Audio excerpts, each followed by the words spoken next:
Hi అండి. అందరూ ఎలా ఉన్నారు? బాగున్నారా? అందరూ బాగుండాలి, ఆరోగ్యంగా ఉండాలని కోరుకుంటున్నాను. మేము కూడా చాలా చాలా బాగున్నామండి. వెల్కమ్ బ్యాక్ టు భవానీ దాస్టి వ్లాగ్స్. మన ఛానల్ ఎవరైనా ఫస్ట్ టైం చూస్తున్నట్లయితే తప్పకుండా ఛానల్ని సబ్స్క్రైబ్ చేసుకోండి. అలాగే ఈ వ్లాగ్ మీకు నచ్చినట్లయితే లైక్ చేయండి, షేర్ చేయండి, కామెంట్ చేయండి. ముందుగా అందరికీ రాఖీ పండుగ శుభాకాంక్షలు అండి.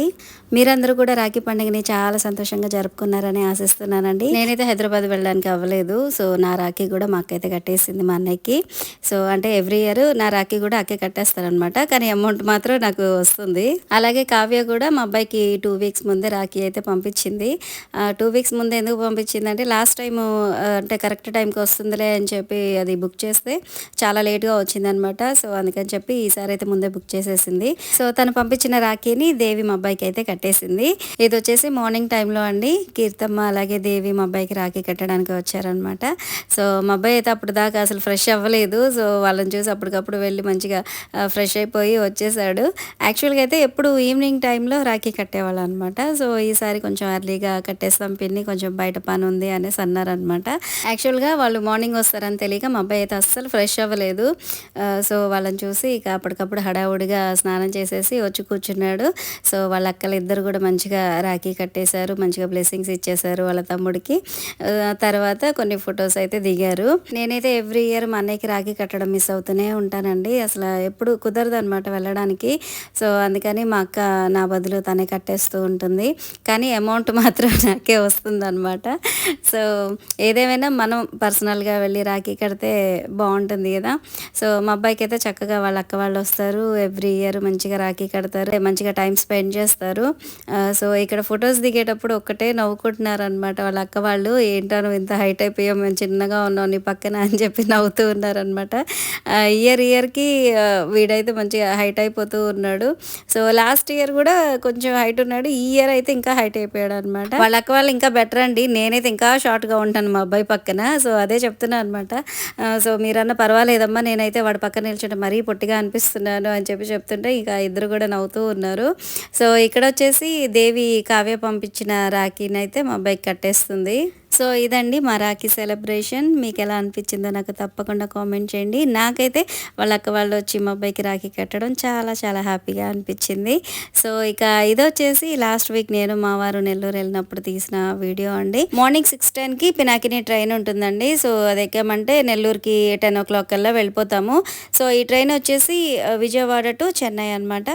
సో మేమైతే 10 o'clock కల్లా నెల్లూరులో దిగిపోయాము. అక్కడ ఆటో ఎక్కితే ఇక మా బాబాయ్ వాళ్ళ ఇంటికి అయితే వెళ్ళిపోవచ్చు. సో యాక్చువల్గా మీకు చెప్పలేదు కదా నేను నెల్లూరు ఎందుకు వెళ్తున్నాను అనేసి. సో మేము ఎందుకు వెళ్ళాము అని అంటే మా బాబాయ్ వాళ్ళ కూతురు అంటే మా చెల్లి అనమాట. మా చెల్లికి మ్యాచ్ ఫిక్స్ అయిందండి. సో ఈరోజు పప్పన్నాలు. సో అందుకని చెప్పి నేను మా వారైతే బయలుదేరాము. మా అబ్బాయిని అయితే తీసుకెళ్ళట్లేదు ఈరోజు. సో ఇద్దరం వెళ్ళేసి వచ్చేద్దాం అని చెప్పి ఇక స్టార్ట్ అయిపోయామండి. మార్నింగ్ 6:10 కల్లా ట్రైన్ అయితే స్టార్ట్ అయిపోయింది. అలాగే కరెక్ట్గా 10 o'clock కల్లా మేము నెల్లూరులో దిగిపోయాము. మార్నింగ్ జర్నీ అయ్యేసరికి వాతావరణం చల్లగా, అలాగే జర్నీ కూడా చాలా ప్రశాంతంగా జరిగిందండి.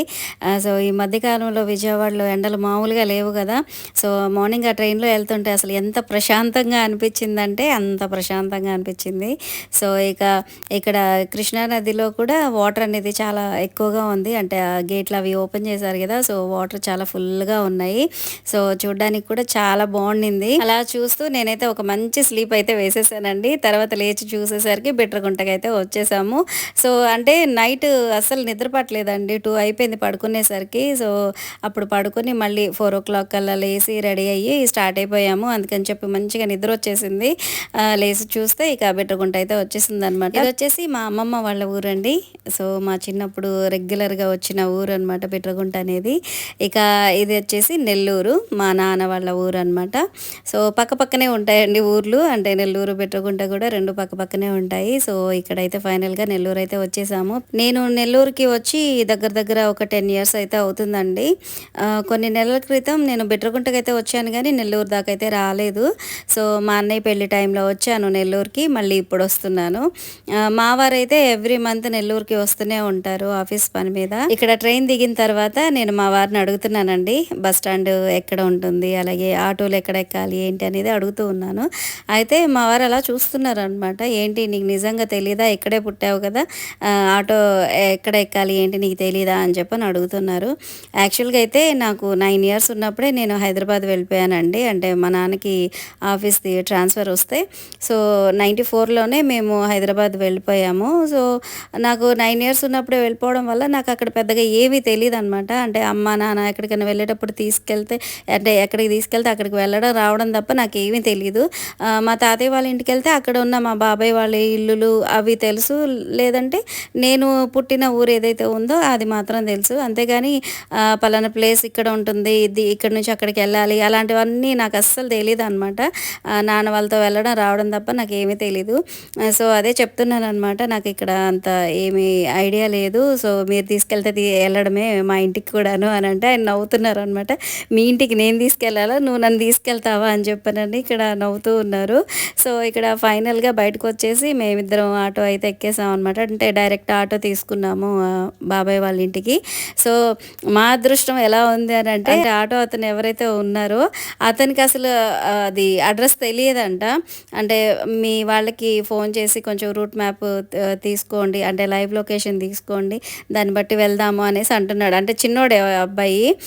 సో అంటే కోవూరు అని అంటే కోవూరు దాకా వెళ్ళాడు కానీ అక్కడి నుంచి నేను చెప్పే అడ్రస్ అవన్నీ కూడా తనకి తెలియట్లేదు. సో వాళ్ళది లైవ్ లొకేషన్ కనుక్కోండి వెళ్దాము అనేసి అన్నాడు అనమాట. సో ఇక మా పిన్నికి ఫోన్ చేసి లైవ్ లొకేషన్ పెట్టమంటే పెట్టారు. దాన్ని బట్టి మా ఇంటికి వెళ్ళామన్నమాట. సో దీన్ని బట్టి మీకు అర్థమవుతుంది నాకు మా ఇంటి అడ్రస్ ఎంత బాగా తెలుసు అనేది. సో నాకే పర్ఫెక్ట్గా తెలియదు అడ్రస్ అనేది, ఇక మా వారికి ఏం తెలుస్తుంది చెప్పండి. సో ఇంటికి వెళ్ళిన తర్వాత మా పిన్ని వాళ్ళైతే ఫుల్ నవ్వారు అనమాట. ఏంటి మీ ఇంటి అడ్రస్ నీకే తెలియదా అని చెప్పి. యాక్చువల్గా అయితే ఇక్కడ అంతా కూడా చేంజ్ అయిపోయిందండి. మా చిన్నప్పుడు ఒకలాగా ఉండేది, ఇప్పుడు అంతా కూడా మొత్తం చేంజ్ అయిపోయింది. దగ్గర దగ్గర 30 ఇయర్స్ అయిపోయింది కదా. సో మొత్తం కన్ఫ్యూజ్ అయిపోయింది నాకు. సో ఆ రూట్ మ్యాప్ కూడా రకరకాలుగా చూపించింది అనమాట. యాక్చువల్గా అయితే ఒక వే ఉంటుందండి. ఇప్పుడు మేము ఏ దారిలో అయితే వెళ్తున్నామో ఆ దారి కాకుండా వేరేది ఉంటుంది. అక్కడ నుంచి అయితే స్ట్రైట్గా వెళ్ళేసి రైట్ తీసుకుంటే మా ఇల్లు అయితే వచ్చేసేది. అది మాత్రం గుర్తుంది నాకు. కానీ ఆ అబ్బాయి ఏమో వేరే రూట్లో తీసుకెళ్ళడం వల్ల ఫుల్ కన్ఫ్యూజ్ అయిపోయాను. సో ఇక ఇది వచ్చేసి మా తాతయ్య వాళ్ళ ఇల్లు అండి. మేమందరం కూడా చిన్నప్పుడు ఇక్కడే ఉన్నాము, ఇక్కడే ఆడుకున్నాము. సో ఇప్పుడైతే మా బాబాయ్ లేడు, లాక్ వేసేసింది. సో వెళ్ళగానే నాకు ఒకసారి మా ఇల్లు చూడాలనిపించి ఇలా ఒక చిన్న వీడియో అయితే తీసుకున్నాను. చూడు ఏ ఉంగరాలు చూపి, మరి ఇవి ఉంగరాలు చూపి. ఇటు తిప్పు, ఇటు తిప్పు, ఇటు తిప్పు, ఇటు తిప్పు, చెయ్యి తిప్పు ఇలాగా. సూపర్, బాగున్నాయి. నీ డ్రెస్ కూడా బాగుంది. ఫ్రాక్ ఎవరు కొన్నారు? డ్రెస్ ఎవరు కొన్నారు? నీది ఎవరు కొన్నారు? అమ్మ కొనిందా? సో ఫస్ట్ అయితే బాబాయ్ వాళ్ళ ఇంటికి అయితే వెళ్ళిపోయామండి. అంటే ఇప్పుడు పప్పన్నాలు ఎక్కడైతే జరుగుతున్నాయో అక్కడ ఆ బాబాయ్ వాళ్ళ ఇంటికి అయితే వెళ్ళాము. వెళ్ళి మంచిగా బ్రేక్ఫాస్ట్ చేసేసి కాసేపు అక్కడ కూర్చుని బాబాయ్తో పిన్నితో మాట్లాడేసి వచ్చేసాము. అక్కడైతే నేను ఏ వీడియో తీయలేదండి, అంతా హడావుడిగా ఉన్నారనమాట.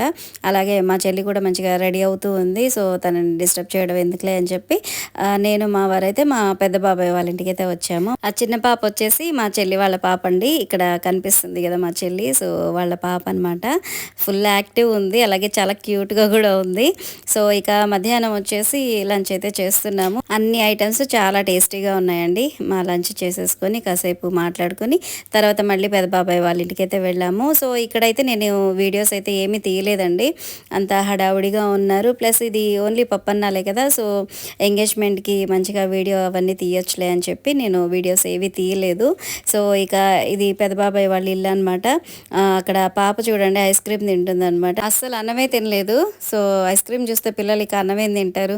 సో తనైతే ఐస్ క్రీమే తింటూ కూర్చుంది. ఇక నా దగ్గరకు వచ్చిన తర్వాత నాకు కూడా కొద్దిగా పెట్టమ్మా అని అంటే గబగబా వచ్చి నాకు కూడా ఐస్ క్రీమ్ అయితే పెట్టింది తను. యాక్చువల్గా అయితే పెట్టదనుకున్నాను కానీ మంచిగానే పెడుతుంది అనమాట. తర్వాత పెదనాన్నకు కూడా పెట్టు ఐస్ క్రీమ్ అంటే ఇక ఆయనకు కూడా పెడుతుంది చక్కగా వెళ్ళి. యాక్చువల్గా ఈరోజు చాలా ఎండగా ఉందండి. మార్నింగ్ స్టార్ట్ అయినప్పుడు మాత్రం మంచిగా చల్లగా అనిపించింది. సో ఇక ఈరోజు అంతా కూడా ఇలాగే చల్లగా ఉంటే బాగుండు అనుకుంటూ అన్నట్టు స్టార్ట్ అయ్యాను కానీ మధ్యాహ్నం అయితే అసలు మామూలుగా లేదనమాట ఎండ. సో భోంచేసిన తర్వాత అక్కడ అసలు కూర్చోలేకపోయాము బాబాయ్ వాళ్ళ ఇంట్లో. సో ఇక బాబాయ్ ఉండి పెద్ద బాబాయ్ వాళ్ళ ఇంట్లో కూర్చోమ్మా ఇక్కడ ఇబ్బందిగా ఉంది అని అంటే, ఇక నేను మా వారు వచ్చేసి బాబాయ్ వాళ్ళ ఇంట్లో పెద్ద బాబాయ్ వాళ్ళ ఇంట్లో అయితే కూర్చున్నాము. సో ఇక కూర్చొని ఇక్కడ మా చెల్లి వాళ్ళతో మాట్లాడుతూ ఉన్నాం అనమాట. ఈ అమ్మాయి వచ్చేసి మా చెల్లి వాళ్ళ పెద్ద పాప, ఇందాక చూసింది వచ్చేసి చిన్న పాప అనమాట. సో ఈవిడ వచ్చేసి మా నానమ్మ అండి. సో మా నానమ్మకి 90+ ఏజ్ ఉంటుంది. సో మంచిగా యాక్టివ్గా ఉన్నారు ఇప్పటికీ కూడాను. అసలు ఆ కర్ర సపోర్ట్ తీసుకొని నడవడం కానీ అదంతా ఏమీ లేదు. బీపీ షుగర్లు అంతకన్నా లేవన్నమాట. సో మంచిగా యాక్టివ్గా ఉన్నారు. సో ఎక్కడికైనా కూడా చక్కగా నడుచుకుంటూ వెళ్ళి నడుచుకుంటూ వచ్చేస్తారనమాట. ఫుల్ యాక్టివ్గా ఉంటారు. సో ఇక్కడ నన్ను అడుగుతున్నారనమాట, ఏమైనా జాబ్ చేస్తున్నావా అమ్మ నువ్వు, అలాగే అంటే ఇంట్లోనే ఉన్నావా అనేది అడుగుతున్నారనమాట. అయితే చెప్పాను ఇట్లాగా స్టిచ్చింగ్ అవి చేస్తున్నాను, ఇంట్లోనే ఉంటాను నేను, జాబ్ ఏం చేయట్లేదు అనేసి అన్నాను. యాక్చువల్గా మనం ఇంట్లో ఉండి ఎంత పని చేసినా కూడా అంత వాల్యూ అయితే ఉండదండి. మనం ఏదైనా జాబ్ చేస్తేనే ఒక వాల్యూ ఉన్నట్టుగా చూస్తూ ఉంటారు. సో ఇంట్లో ఉండి స్టిచ్చింగ్ వర్క్ చేసినా ఇంకే వర్క్ చేసినా కూడా అందరూ ఇంట్లోనే కదా ఉన్నావు అన్నట్టుగానే అంటూ ఉంటారు. సో ఎనీవే ఎవరు ఇది వాళ్ళదిలేండి. సో ఇక ఇక్కడ వచ్చేసి కాసేపు మా నాన్నమ్మతో మాట్లాడిన తర్వాత, మా నాన్నమ్మ ఇక్కడ నేను కూర్చోలేను, నాకు బాగా చలొచ్చేస్తుంది అంటే ఏసీ బాగా ఎక్కువైపోయిందంట, సో ఇక్కడ కూర్చోలేను అని చెప్పి ఆవిడైతే బయటకు వెళ్ళిపోయారనమాట. కానీ నేను మాత్రం మా నాన్నమ్మ అక్కడ కూర్చుని మాట్లాడుతున్నంతసేపు వీడియో తీసుకుంటూనే ఉన్నాను. ఎందుకంటే ఆవిడ 90+ వచ్చేసారు కదండి. సో మళ్ళీ మనం అక్కడికి ఎప్పుడు వెళ్తామో, మళ్ళీ ఎప్పుడు చూస్తామో ఏమో, ఏ టైంలో ఏం జరుగుతుందో మన చేతుల్లో లేదు కదా. సో అందుకని చెప్పి ఫ్యూచర్లో మనకి ఎప్పుడన్నా చూడాలి అనిపించినప్పుడు గుర్తుగా ఉంటుంది అని చెప్పి నేను మా నాన్నమ్మని వీడియో అయితే తీసుకున్నాను. మా తాతయ్య చనిపోయి చాలా సంవత్సరాలు అవుతుందండి. కరెక్ట్గా వైఎస్ఆర్ చనిపోయారు కదా. సో ఆ సంవత్సరంలోనే అదే నెలలో చనిపోయారు అనమాట. వైఎస్ రాజశేఖర్ రెడ్డి సెప్టెంబర్ 2కి చనిపోయారు కదా. సో మా తాతయ్య అయితే సెప్టెంబర్ 25కి అదే మంత్లో మా తాతయ్య అయితే చనిపోయారు. సో ఇప్పుడైతే ప్రజెంట్ మా నాన్నమ్మ ఒక్కళ్ళే ఉన్నారనమాట. అటు అమ్మ తరపు అమ్మమ్మ తాతయ్య ఇద్దరు లేరు, ఇటువైపు అయితే మా తాతయ్య లేరు, నానమ్మే ఉన్నారు. సో ఇక కాసేపు మా నాన్నమ్మతో బాబాయ్తో పిన్నిలతో మాట్లాడేసి నేను మా వారు విజయవాడకి అయితే స్టార్ట్ అయిపోయామండి. 5 o'clockకి పినాకిని మళ్ళీ రిటర్న్ స్టార్ట్ అవుతుందన్నమాట చెన్నై నుంచి. సో ఇక ఇక్కడ వచ్చేసి నేను మా వారు నెల్లూరు స్టేషన్కి అయితే వచ్చేసాము. మేము విజయవాడ నుంచి నెల్లూరు వెళ్ళడానికి రిజర్వేషన్ దొరకలేదండి మాకు. సో అక్కడి నుంచి రిటర్న్ రావడానికి మాత్రం రిజర్వేషన్ దొరికింది. సో ఇక మేమైతే స్టార్ట్ అయిపోయాము అక్కడి నుంచి. కానీ ఆ ఎండ వల్ల అసలు ఆ జర్నీ ఎంత చిరాకు అనిపించిందంటే, అటు ట్రైన్ ఫాస్ట్గా వెళ్తుంది, గాలి వస్తుంది, అలాగే ట్రైన్లో ఫ్యాన్స్ ఉన్నాయి, ఎన్నున్నా కూడా అసలు ఫుల్ స్వెట్, చిరాకు అనమాట. సో చాలా అంటే చాలా చిరాకుగా అనిపించేసింది అసలు రిటర్న్ జర్నీ అనేది. మార్నింగ్ ఎంత ప్రశాంతంగా వెళ్ళామో వచ్చేటప్పుడు మాత్రం అంత చిరాకుగా అనిపించింది. సో ఇలా జరిగింది మా నెల్లూరు ప్రయాణం అనేది. ఇక పప్పన్నాలకి సంబంధించిన వీడియోస్ కానీ ఫొటోస్ కానీ నేను ఏవి తీయలేదండి. డైరెక్ట్గా ఎంగేజ్మెంట్కి నేను మా చెల్లిని, మా మరిదిని, అలాగే పిన్ని బాబాలని అయితే మీకు చూపిస్తాను. సో ఫ్రెండ్స్, ఇదండి ఈరోజు వ్లాగ్. ఐ హోప్ మీకు నచ్చిందని అనుకుంటున్నాను. మీకు నచ్చినట్లయితే తప్పకుండా లైక్ చేయండి, షేర్ చేయండి, కామెంట్ చేయండి. అలాగే మన ఛానల్ని సబ్స్క్రైబ్ చేసుకోవడం అయితే అస్సలు అంటే అస్సలు మర్చిపోవద్దు. మరొక మంచి వ్లాగ్తో మళ్ళీ కలుద్దాం. Thanks for watching.